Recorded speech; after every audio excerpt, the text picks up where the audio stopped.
NTA कोई बहुत जवाबदेह बनाई गई एजेंसी नहीं है। It's a society under the societies registration act. It's not a department, it's not a board, it's not a commission. It is only a society under the societies registration act, जिसका मतलब है कि उसकी accountability directly, ईमानदारी की बात है कि डायरेक्टली उसकी अकाउंटेबिलिटी जो है वह संसद के प्रति भी नहीं बनती। जिस व्यक्ति के पास मान लेते हैं पहले से पर्चा पहुंचा, तो क्या वह आधे सवाल करेगा? आप समझ पा रहे मैं क्या कह रहा हूं? ऐसा तो नहीं है ना उसके पास 4 सवाल पहुंचे, उसके पास पूरा प्रश्न पत्र पहुंचा। इसका मतलब है कि वह ज्यादा संभावना है कि जिनके पास ये प्रश्न पत्र था वह इस इवैल्यूएशन के ग्राफ में सबसे टॉप पर होंगे। 720 वाले होंगे, 715 वाले होंगे, 700 नंबर वाले होंगे। और परीक्षा की जो नियम है उसके तहत इनको कौन से कॉलेजेस मिलते हैं? Top colleges. एम्स मिलेगा, एमएमसी मिलेगा, इस तरह के कॉलेजेस मिलेंगे। इसका मतलब ये केवल एनटीए ही धराशायी नहीं हो रहा। The best institutions are getting the ethically least capable, ethically बुरे, ऐसे बच्चे जो एथिकली अच्छे नहीं है वो मिल रहे हैं और कंपिटेंट नहीं है वो मिल रहे हैं। इसका मतलब top institutions will collapse first. और इसका एक दूसरा नुकसान ये होगा कि जो प्राइवेट इंस्टीट्यूशंस हैं उनकी जो मांग है वो अननेसेसरीली बढ़ जाएगी। कहीं ना कहीं एनटीए के लेवल पर उसको पेपर लीक होने के लिए कुछ लूप होल्स रहे होंगे जिस वजह से वो पूरा घटनाक्रम हो पाया, और फिर इंफॉर्मेशन टॉप मैनेजमेंट तक कैसे पहुंचा, ठीक टाइम पर पहुंचा या नहीं पहुंचा, जिसकी वजह से एजुकेशन मिनिस्टर साहब ने शायद बयान दिया कि पेपर लीक की खबर हो सकता है उनको तब तक ना रही हो जब उन्होंने बयान दिया। देखिए, मतलब आप एक लॉन्ग रोप देना चाह रहे हैं शिक्षा मंत्री को। शिक्षा मंत्री, ये बात आप सही कह रहे हैं कि संभव है कि शिक्षा मंत्री को सूचित ही ना किया गया, लेकिन अगर ऐसा है तो ये और डरावनी बात है। अगर आप ये कह रहे हैं कि ब्यूरोक्रेसी शिक्षा मंत्री तक सही सूचनाएं समय से नहीं पहुंचा रही है, तब तो उसकी जिम्मेदारी शिक्षा मंत्री को लेनी पड़ेगी ना। सीबीएसई ये परीक्षा करता था, लेकिन सीबीएसई जब ये परीक्षा करता था तो सीबीएसई परीक्षा करने में शामिल लगभग तमाम लोग राज्य के अमले से होते थे। इन अदर वर्ड्स, सीबीएसई के अपने पर्सनल होते थे या सरकारी कर्मचारी होते थे, इसलिए उनकी अकाउंटेबिलिटी तय की जा सकती थी, उनकी अकाउंटेबिलिटी हासिल की जा सकती थी, और इस कारण वहाँ समस्याएं कम थी। क्या एनटीए जो परीक्षा ले रहा है उसमें शामिल लोगों में इस तरह की अकाउंटेबिलिटी सुनिश्चित करने की संभावना है? इन 24 लाख विद्यार्थियों, दरअसल 24 लाख परिवारों के मन में, अगर आप भारत सरकार का भी सिद्धांत करें कि एक परिवार में 5, तो हम लगभग 1,20,00,000 लोगों के सीधे प्रभावित होने की बात कर रहे हैं। नमस्ते, स्वागत है आप सभी का मोजो स्टोरी पर। मेरा नाम हर्षित शर्मा है और पिछले कुछ दिनों से देश भर में जो नीट साल 2024 के रिजल्ट्स को लेकर, जिसे एरेजेड स्कैम भी बताया जा रहा है, पेरेंट्स की तरफ से, बच्चों की तरफ से लगातार अपील्स हो रही हैं कि ये स्कैम है, उसको लेकर कंट्रोवर्सी चल रही है। सुप्रीम कोर्ट को बीच में इंटरवीन करना पड़ा। एनटीए ने अपनी अलग अलग दलीलें दी हैं, बच्चे लगातार अलग अलग तरह की मांगे कर रहे हैं। और इस वक्त मेरे साथ विजेंद्र चौहान सर मौजूद हैं। सर वैसे तो डीयू में प्रोफेसर हैं, पढ़ाते हैं बच्चों को, लेकिन इनके इंटरव्यूज आपने देखे होंगे सोशल मीडिया पर, यूट्यूब पर। तमाम जो यूपीएससी के सिविल सर्वेंट्स एस्पिरेंट्स होते हैं उनके इंटरव्यूज देते हुए सर नजर आते हैं आपको। उनकी टेड टॉक्स नजर आएंगी, जोश टॉक्स पे नजर आएंगी। तो सोशल मीडिया का जाना पहचाना चेहरा है। आपसे बात करने के 2-3 हमारे कारण रहे, क्योंकि जब हमने नीट की पूरी इस एलिजिड कंट्रोवर्सी और स्कैम को स्टडी करना शुरू किया तो ये समझ में आया कि बहुत सारे बच्चे हैं जो कंफ्यूज्ड हैं। लोगों को पता ही नहीं है कि दरअसल हो क्या रहा है। जिसका जो कंसर्न टॉपिक है उसके बारे में जानकारी है, लेकिन अगर आप देखेंगे एज अ सिस्टम को होल में तो बहुत सारी कंफ्यूजन्स हैं। आप क्योंकि बच्चों के बीच में रहते हैं, आपने इस टॉपिक पर बात भी करी अलग अलग मीडिया चैनल से, तो मेरे पास कुछ सवाल हैं जो सिलसिलेवार तरीके से मैं आपसे समझना चाहूंगा। लेकिन सबसे पहले, अब जब कंट्रोवर्सी पूरी अपने चरम पर है, रीनीट इंट्रोड्यूस हो चुका है 23 तारीख को, कल जब हम बात कर रहे थे 24 घंटे बाद एग्जाम है, आप कैसे देख रहे हैं इस पूरे घटनाक्रम को? आपको वाकई में लगता है कि is there a scope of word scam जो लोग यूज कर रहे हैं, कि क्या कुछ स्कैम होने की संभावना है? पेपर लीक भी हुआ, इनिशियल रिस्पांस क्या है आपका? Thank you Harshit, thank you for giving me this opportunity.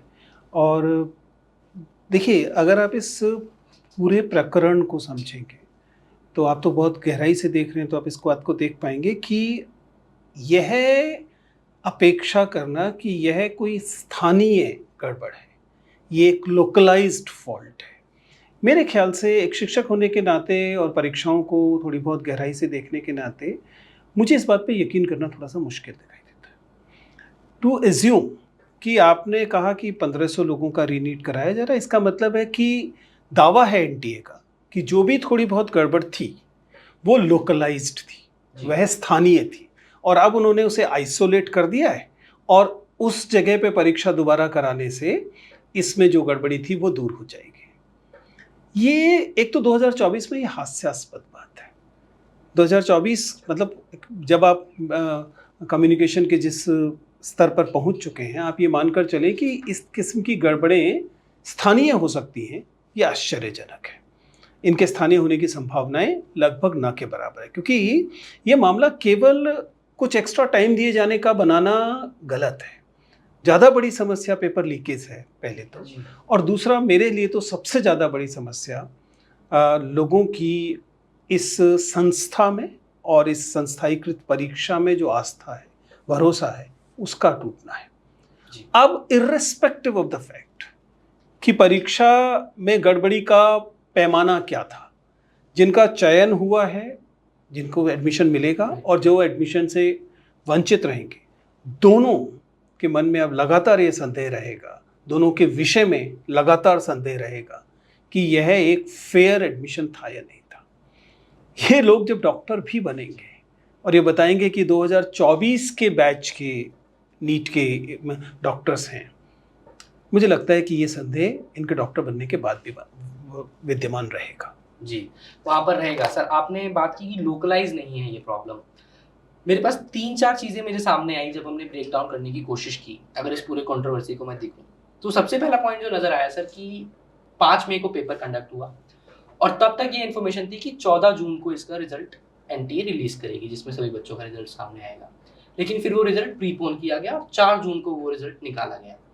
आप इसको ऑब्जेक्शनेबल मानते हैं? आपको लगता है इस पे कुछ सवाल होने चाहिए, यहाँ कुछ चीज़ें हैं जो एनटीए को कम से कम क्लैरिफाई करनी चाहिए? देखिए, स्पष्टीकरण की आवश्यकता तो निश्चित तौर पर है।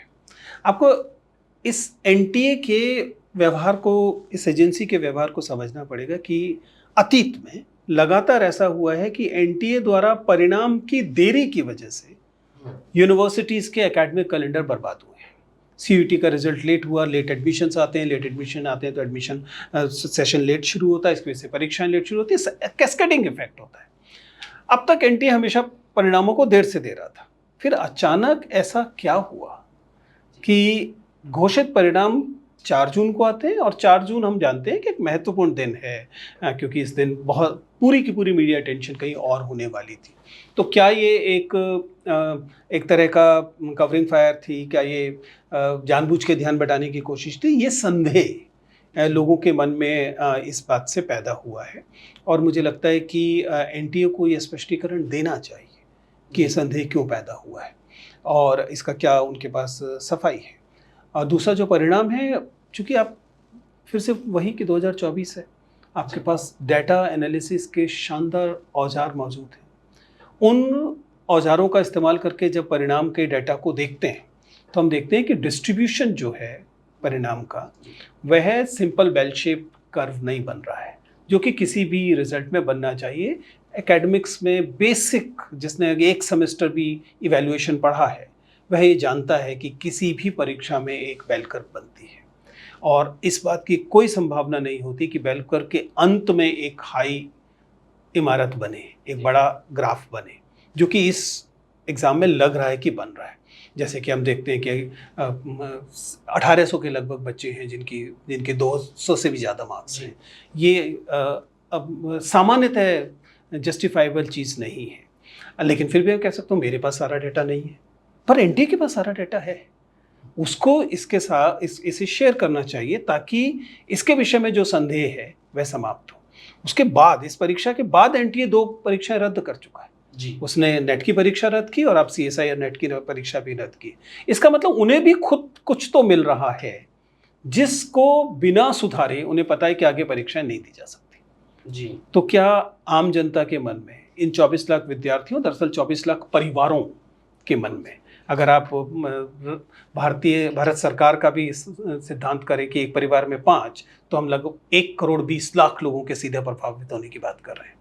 तो इन लोगों के मन में भी इसके प्रति लगातार संदेह है, और मुझे लगता है कि राज्य की, सरकार की यह जिम्मेदारी है, यूनियन गवर्नमेंट की जो रिस्पॉन्सिबिलिटी है कि वो it should come clear on this. जी, एक चीज़ सर मेरे मन में आई, आपने कहा परिवारों का ज़िक्र आपने किया। बेशक एनटीए ने इसको आइसोलेट करने की कोशिश की कि चलिए 1563 बच्चे हैं, हम फिर से कंडक्ट करा देंगे एग्ज़ामिनेशन को। लेकिन आपने भी शायद कहीं कहा था कि इस पेपर का इम्पैक्ट हर वर्ग के परिवार के ऊपर अलग-अलग तरीके से Exactly. पड़ेगा। जो भी ये कुछ हुआ, किस तरीके से आप देख रहे हैं इम्पैक्ट को? बहुत साधारण सी बात है, हम लोग इस बात को हमेशा से कहते रहे हैं कि जब भी कभी भी सिस्टम में मैल प्रैक्टिसेस होंगी, सिस्टम में जब भी फ्लॉ आएगा, तो उसका इम्पैक्ट डिफरेंशियल होता है, अलग अलग तबकों पर अलग अलग पड़ता है। अगर इस नीट वाले मामले को बिल्कुल स्पष्टतः समझें तो आप समझिए कि नीट में लाभ की स्थिति किसकी हुई होगी? वह व्यक्ति जिसके पास सिस्टम को रिग करने के संसाधन होंगे, ठीक है ना? अतिरिक्त पैसा होगा या तो पेपर खरीद लेने के लिए, या अगर मान लीजिए सेंटर्स ही कॉम्प्रोमाइज़ हुए हैं तो वहाँ तक की पहुँच होगी। कुल मिला के संसाधन, अगर आप हैव्स हैं, अगर आपके पास संसाधन हैं, तो आपके पास इस सिस्टम को रिग करने की अतिरिक्त ताकत आ गई। और प्रभावित कौन होगा? वह जिसके पास ये ताकत नहीं थी। लेकिन ये डिफरेंशियल इम्पैक्ट सिर्फ इतना नहीं है, इसमें एक और डरावनी बात है। जिस व्यक्ति के पास मान लेते हैं पहले से पर्चा पहुंचा, तो क्या वह आधे सवाल करेगा? आप समझ पा रहे हैं मैं क्या कह रहा हूं? ऐसा तो नहीं है ना उसके पास 4 सवाल पहुंचे, उसके पास पूरा प्रश्न पत्र पहुंचा। इसका मतलब है कि वह ज्यादा संभावना है कि जिनके पास ये प्रश्न पत्र था वह इस इवैल्यूएशन के ग्राफ में सबसे टॉप पर होंगे।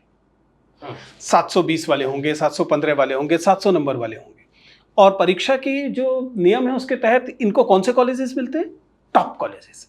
एम्स मिलेगा, एमएमसी मिलेगा, इस तरह के कॉलेजेस मिलेंगे। इसका मतलब ये केवल एनटीए ही धराशायी नहीं हो रहा। The best institutions are getting the ethically least capable, ethically बुरे, ऐसे बच्चे जो एथिकली अच्छे नहीं है वो मिल रहे हैं, और कॉम्पिटेंट नहीं है वो मिल रहे हैं। इसका मतलब वो इंस्टीट्यूशंस भी बर्बाद होंगे। आप समझ पा रहे हैं? ये कोई टीयर 2 कॉलेजेस में नहीं जाएंगे बच्चे, ये टीयर 3 कॉलेजेस में नहीं जाएंगे, ये टॉप इंस्टीट्यूशंस में जाएंगे। और टॉप इंस्टीट्यूशंस को टॉप बनाने में पूरा इतिहास लगा है, पूरा समाज लगा है, और बहुत सारे रिसोर्सेस लगे। अगले साल जब आप एमएमसी के फर्स्ट ईयर के बच्चों के बारे में उनके टीचर से पूछेंगे, तो मुझे लगता है कि हमें बहुत अफसोसजनक तस्वीरें वहाँ से पता लगने को मिलेंगी। मौलाना आज़ाद मेडिकल कॉलेज के साथ, एम्स के साथ, या इस तरह के टॉप इंस्टीट्यूशंस के साथ। ये एक चीज़ के साथ हो रहा है। अगर ये और परीक्षाओं में भी हो रहा है तो इसका मतलब ये चयन में हो रहा होगा, यह एडमिशन्स में सब जगह हो रहा होगा। इसका मतलब top institutions will collapse first. और इसका एक दूसरा नुकसान ये होगा कि जो प्राइवेट इंस्टीट्यूशंस हैं उनकी जो मांग है वो अननेसेसरीली बढ़ जाएगी। ये तो एक तरह से पूरा फ्यूचर कॉम्प्रोमाइज करने वाली exactly, this is what I am saying कि इस बात को आपको समझना पड़ेगा। ये सिस्टमिक फ्लॉ है। इसे आप एक लोकलाइज्ड किसी छोटी बीमारी की तरह अगर देखेंगे तो इससे आप केवल कॉस्मेटिक सर्जरी कर रहे होंगे, केवल आप पत्तों की छटाई कर रहे होंगे, जड़ें वहीं की वहीं बनी होंगी। अगर आप पिछले कुछ समय से देखें तो ये पहला पेपर नहीं है जिसके साथ ये सवाल उठा है। आप जानते हैं कि मुझे लगता है कि 25-30 हम लोग अलग अलग परीक्षाओं के बारे में सुन चुके हैं राज्य के स्तर पर। केंद्र के स्तर पर अभी तक कम हुआ था, लेकिन राज्य के स्तर पर हम लोगों ने लगातार सुना है। और एनटीए की परीक्षाओं में अब ये हो रहा है, पता नहीं कभी यूपीएससी तक भी पहुंच जाएगा। You never know sir. Paper leak के बारे में बात करना चाहता हूँ सर। जब बच्चों ने शिकायत उठानी स्टार्ट की तो देश के एजुकेशन मिनिस्टर साहब ने एक प्रेस कॉन्फ्रेंस किया, उसमें उन्होंने ऑफिशियली कहा कि पेपर लीक की किसी तरह की कोई शिकायत नहीं है। तो लिहाजा जब देश के शिक्षा मंत्री कुछ बात कहेंगे तो अमूमन तौर पे आप उस बात को सही मान के चलते हैं। हालांकि कुछ दिन बाद हाल ही में बिहार में अभी एक कन्फेशन सामने आया जिसमें उस बच्चे ने बताया कि मेरे पास 1 रात पहले पेपर था और जो पेपर मुझे मिला था वो हूबहू अगले दिन जाकर के मैच हुआ। उसके बाद एक राज्य शिक्षा मंत्री है, उनका स्टेटमेंट आया कि सर ये तो सिस्टम का ही फ्लॉ है, सिस्टम की वजह से पेपर लीक हो रहा है, इसमें आप रोक नहीं सकते हैं उस चीज़ को। इस तरह की कुछ बातें वहाँ पर नजर आई। मैं ये समझना चाहता था कि जब पेपर लीक हुआ तो आपको लगता है कि इतने बड़े स्केल पर जब कोई एजेंसी पेपर कंडक्ट करा रही है, वो भी ओएमआर बेस्ड पेपर है क्योंकि कंप्यूटर बेस्ड एग्जाम तो है नहीं, तो कहीं ना कहीं एनटीए के लेवल पर उसको पेपर लीक होने के लिए कुछ लूप होल्स रहे होंगे जिस वजह से वो पूरा घटनाक्रम हो पाया। और फिर इन्फॉर्मेशन टॉप मैनेजमेंट तक कैसे पहुंचा, ठीक टाइम पर पहुंचा या नहीं पहुंचा, जिसकी वजह से एजुकेशन मिनिस्टर साहब ने शायद बयान दिया कि पेपर लीक की खबर हो सकता है उनको तब तक ना रही हो जब उन्होंने बयान दिया। देखिए, मतलब आप एक लॉन्ग रोप देना चाह रहे हैं शिक्षा मंत्री को। शिक्षा मंत्री, ये बात आप सही कह रहे हैं कि संभव है कि शिक्षा मंत्री को सूचित ही ना किया गया, लेकिन अगर ऐसा है तो ये और डरावनी बात है। अगर आप ये कह रहे हैं कि ब्यूरोक्रेसी शिक्षा मंत्री तक सही सूचनाएं समय से नहीं पहुंचा रही है, तब तो उसकी जिम्मेदारी शिक्षा मंत्री को लेनी पड़ेगी ना। चलिए शिक्षा मंत्री वाली बात छोड़ देते हैं। राज्य के शिक्षा मंत्री अगर ये कह रहे हैं कि सिस्टमिक फ्लॉ है, तो एक नागरिक होने के नाते मेरा या इस 24 लाख लोगों के परिवार के हर सदस्य के नाते हर व्यक्ति का ये सवाल नहीं बनेगा कि अगर ये सिस्टमिक फ्लॉ है तो इस सिस्टम को ठीक करने की जिम्मेदारी किसकी है। आप एनटीए का स्ट्रक्चर देखेंगे तो आपको समझ में आएगा कि एनटीए कोई बहुत जवाबदेह बनाई गई एजेंसी नहीं है। It's a society under the societies registration act. It's not a department, it's not a board, it's not a commission. It is only a society under the Societies Registration Act, जिसका मतलब है कि उसकी accountability directly, ईमानदारी की बात है कि डायरेक्टली उसकी अकाउंटेबिलिटी जो है वह संसद के प्रति भी नहीं बनती। संसद भी केवल इसलिए क्योंकि ये डिपार्टमेंट ऑफ हायर एजुकेशन के अंतर्गत एक सोसाइटी है, इसलिए संसद अपने शिक्षा मंत्री से कह सकती है कि भाई देखो इसे ये क्यों गड़बड़ है, अन्यथा तो ये एक सोसाइटी है। मुझे नहीं पता कि सीएजी के पास इसको ऑडिट भी करने की अनुमति है कि नहीं। अगर है तो अच्छी बात है, तो पता लगना चाहिए कि ये जो सेंटर्स दिए जा रहे हैं, जो सेंटर्स कॉम्प्रोमाइज होते हैं, उनकी प्रक्रिया क्या है, क्या ड्यू डिलिजेंस अप्लाई हो भी रहा है इन सेंटर्स को फाइनलाइज करने के लिए। अगर इन सेंटर्स पर कहा गया कि सीसीटीवीज जो हैं, एनटीए ने कहा कि 100% rooms are to be covered with the CCTV and there be live, please understand, अगर प्रॉब्लम सिस्टमिक है तो आप उन्हें केवल इस तरीके के समाधानों से दूर नहीं कर सकते। आपको सिस्टम को रिगिंग से प्रूफ बनाना पड़ेगा। दूसरा जाहिर है कि पॉलिसी का प्रश्न भी है। आपको 24 लाख लोगों की परीक्षा एक ही दिन में क्यों लेनी है जी? बड़ी आसानी से इसे मल्टीपल फेजेस में लिया जा सकता है। मैं तो ओरिजिनल सवाल भी उठाता हूँ, हमारी परीक्षाओं का उद्देश्य लोगों को रिजेक्ट करना, उनकी छटनी करना क्यों है? इससे पहले भी परीक्षाएं होती थी जिन परीक्षाओं में राज्य अपने आप परीक्षाएं ले लिया करते थे। अगर ये मामला थोड़ा सा डिसेंट्रलाइज होगा तो एक ही परीक्षा का लीक होने से व्यक्ति का पूरा भविष्य अंधकार में नहीं हो जाएगा। अगर उसने 15 परीक्षाएं, 8 परीक्षाएं, 7 परीक्षाएं दे रखी हैं तो स्थितियां थोड़ी सी बेहतर होंगी। मैं ये नहीं कह रहा कि एक परफेक्ट सिस्टम है। There was a problem in that system as well, that's why a new system was required. But the fact is कि अगर आप इतने बड़े पैमाने पर परीक्षाएं करना चाहते हैं तो आपको ऐसे प्रावधान करने पड़ेंगे जिन प्रावधानों में इस सिस्टम को रिग न किया जा सके, इसको नुकसान ना पहुंचाया जा सके। ये जिम्मेदारी अंततः राज्य को, सरकार को लेनी पड़ेगी। और at the end of the मुझे लगता है फिर सिस्टम भी कोई ऐसा कांच की गुड़िया तो नहीं है, लोगों से ही मिलकर जो है सिस्टम वो तैयार हुआ। आप ही के ब्यूरोक्रेट्स वहाँ गए, उन्होंने जिम्मेदारी लेके। That is the most important thing. CBSE ये परीक्षा करता था, लेकिन सीबीएसई जब ये परीक्षा करता था तो सीबीएसई परीक्षा करने में शामिल लगभग तमाम लोग राज्य के अमले से होते थे।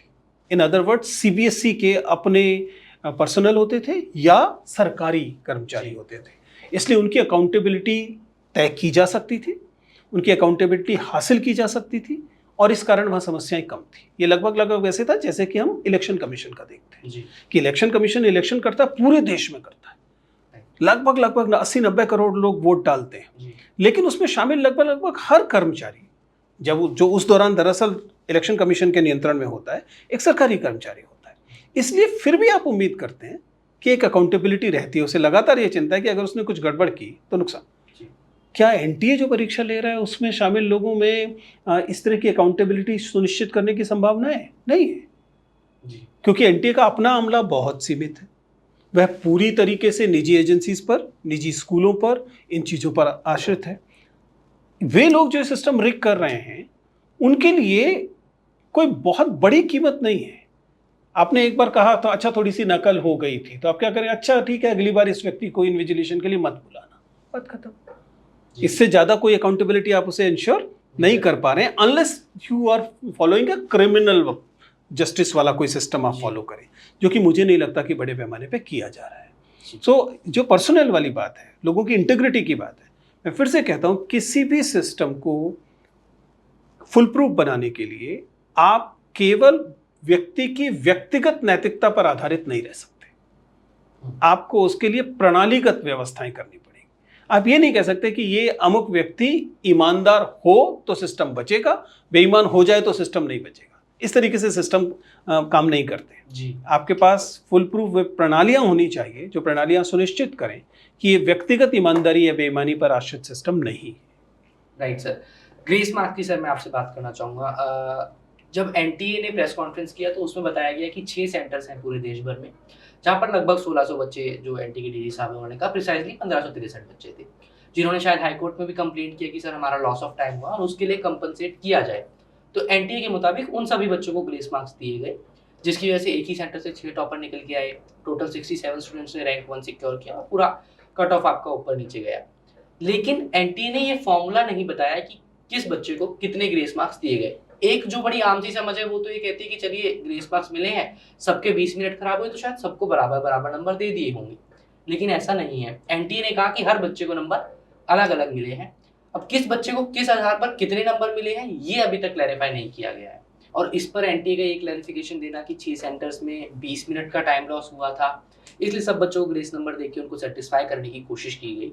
उसके बाद अब उन्हीं बच्चों का एग्जाम दोबारा कराया जाएगा, तो बाकी जो 23 साढ़े 23 लाख बच्चे हैं उनके एग्जाम में कोई दिक्कत नहीं है। ये डीजी साहब का कहना है, जो एनटीए के। देखिए, इसके बारे में मैंने पहले भी आपको कहा, जब आप ये दावा करते हैं कि आपने प्रॉब्लम को आइसोलेट कर लिया है और लोकलाइज्ड कर लिया है इस पैमाने की परीक्षा में, तो ये दावा विश्वसनीय दावा नहीं है।